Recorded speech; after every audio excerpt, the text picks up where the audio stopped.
All right guys, so today we're doing an EV charger installation for one of our customers. This one's an outdoor one, and I'm gonna show you guys how we install this and why it might be perfect for you guys as well.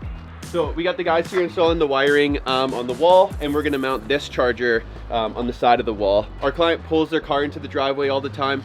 It's one of the #1 questions we ask when we're setting up an EV charger for someone is, I say, are you a puller inner or a backer inner?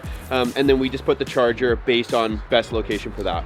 So we've talked about this before, so you guys can go and check out some of our other videos on this about why we like the Flow EV charger. This is a perfect application for it. This charger is weather rated, it's GFCI protected, you know, like those little outlets by your sink and stuff.